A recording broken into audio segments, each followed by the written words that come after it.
Que bom que a boa sorte os trouxe novamente à continuação de nossas histórias. Então vamos lá?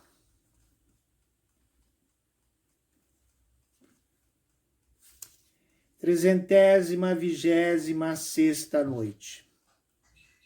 Na hora acostumada, Dinazarda levantou e acordou sua irmã.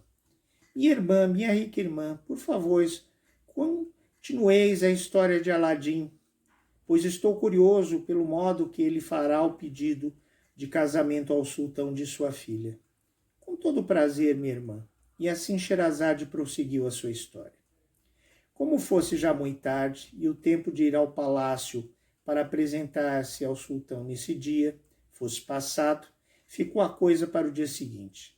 A mãe e o filho não se entretiveram de outra coisa o resto do dia, e Aladim teve grande cuidado em inspirar a sua mãe tudo o que lhe veio ao pensamento para confirmá-la no partido que tomara finalmente de ir apresentar-se ao sultão. Apesar de todas as razões do filho, não podia a mãe persuadir-se que pudesse jamais ter bom sucesso nesse negócio. E, na verdade, deve-se confessar que tinha grande motivo para duvidar. Filho, disse Aladim, se o sultão me recebe tão favoravelmente como desejo, se dá ouvido sossegadamente à proposta que quereis que lhe faça, e se depois desse bom acolhimento se lembrar de perguntar-me onde estão vossos cabedais, vossas riquezas e vossos estados, pois disso se informará sobretudo primeiro que de vossa pessoa, se me faz, digo, essa pergunta, que quereis que lhe responda? Minha querida mãe, respondeu Aladim, não só inquietemos de antemão com esta coisa que talvez não aconteça. Vejamos primeiramente o acolhimento que vos faz o sultão e a resposta que vos dá. Se acontecer que queira ser informado de tudo o que acabais de dizer-me, vereis então a resposta que hei de dar-lhe. Tenho confiança que a lâmpada, por cujo meio substituímos há alguns anos, não me faltará em caso de precisão.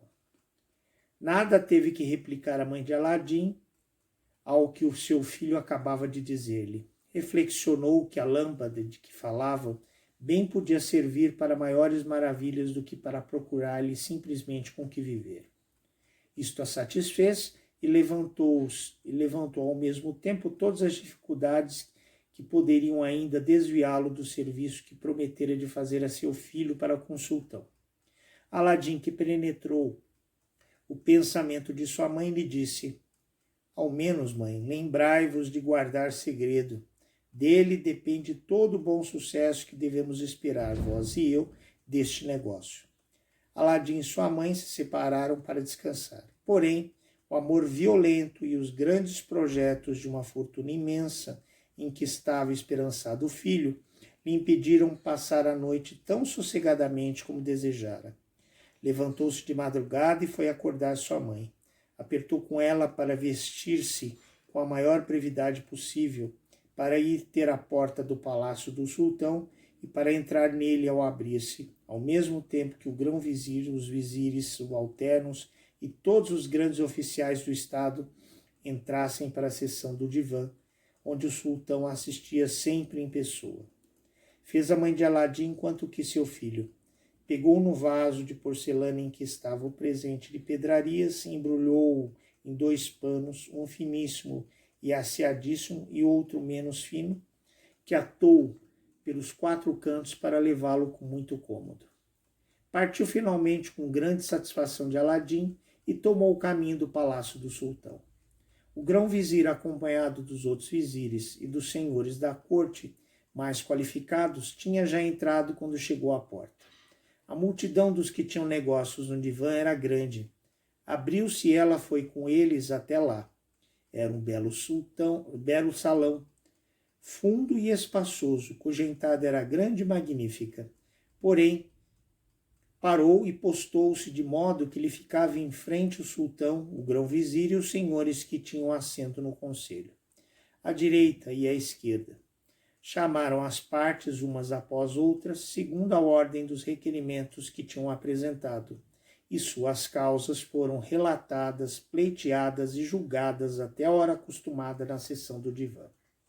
Levantou-se então o sultão, despediu o conselho e entrou no seu quarto, para onde foi acompanhado do grão-vizir. Os outros vizires e os ministros do conselho se retiraram. Todos que ali haviam ido para os negócios particulares fizeram o mesmo, uns contentes de ter ganho as suas demandas, outros descontentes de as ter perdido, e outros finalmente com a esperança de ser julgados noutra sessão.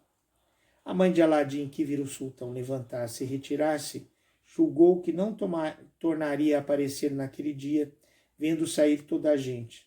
Assim resolveu-se a voltar para sua casa.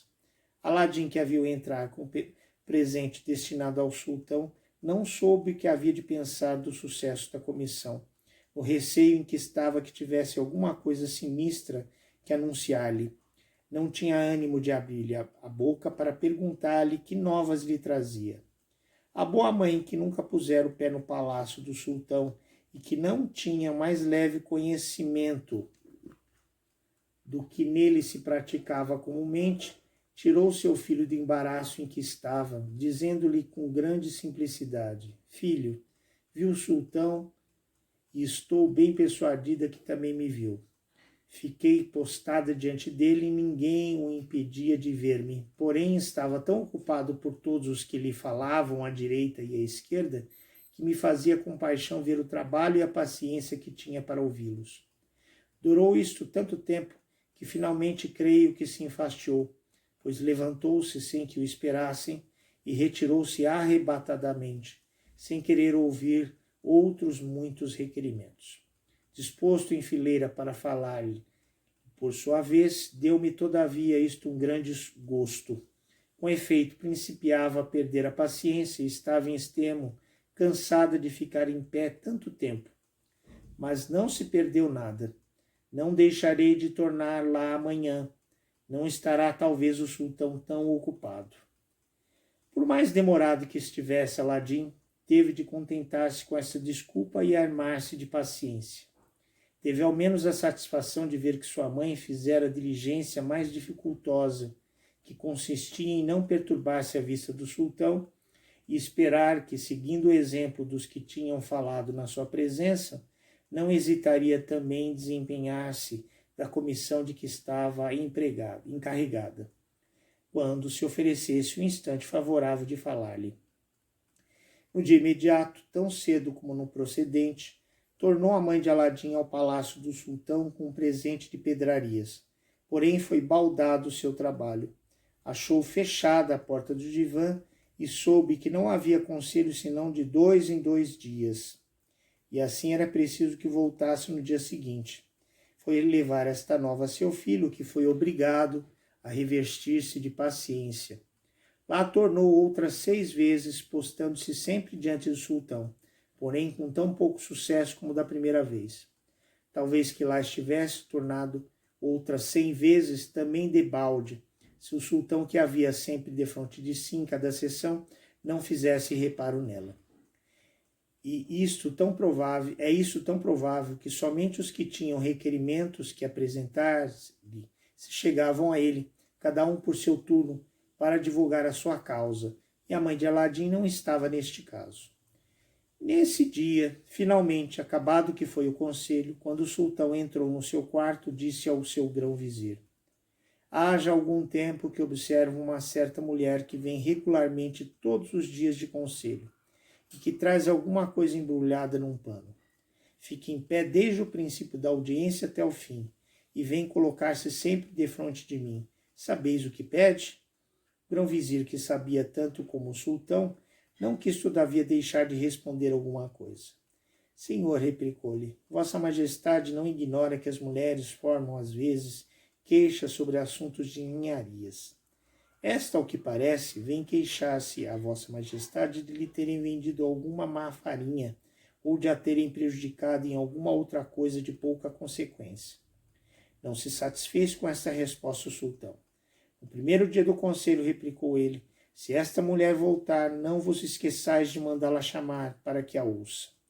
Respondeu-lhe o grão-vizir beijando a mão e levantando a cabeça para mostrar que estava pronto a perdê-la se faltasse a isso.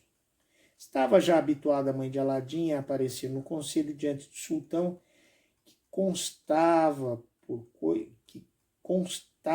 coisa nenhuma o seu trabalho, contanto que fosse a conhecer a seu filho, que não se esquecia de coisa alguma de tudo que dependesse dele para comprazer-lhe.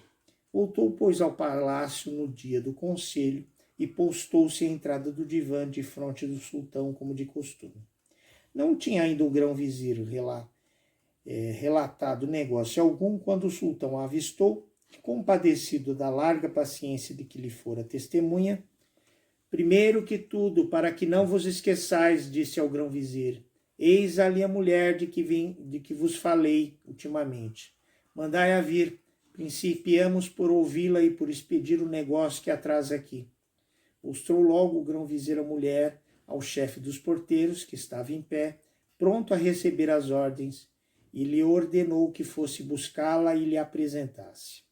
O chefe dos porteiros chegou-se à mãe de Aladim, e pelo aceno que lhe fez ela, o seguiu até ao pé do trono do sultão, onde a deixou para postar-se no seu lugar perto do grão-vizir.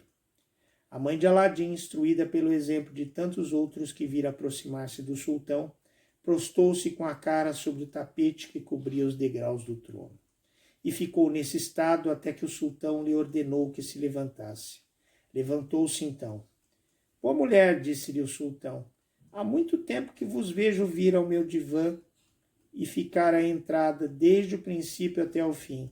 Que negócio que vos traz aqui? Porém, percebe nesse instante Sherazade que já era dia e assim cessa de falar, prosseguindo a história na noite seguinte.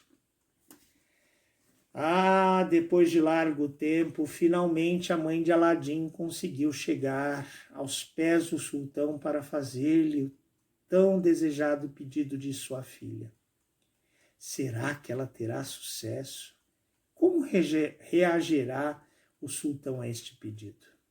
Veremos na continuação dessa história amanhã. Aguardo todos vocês. Alabei.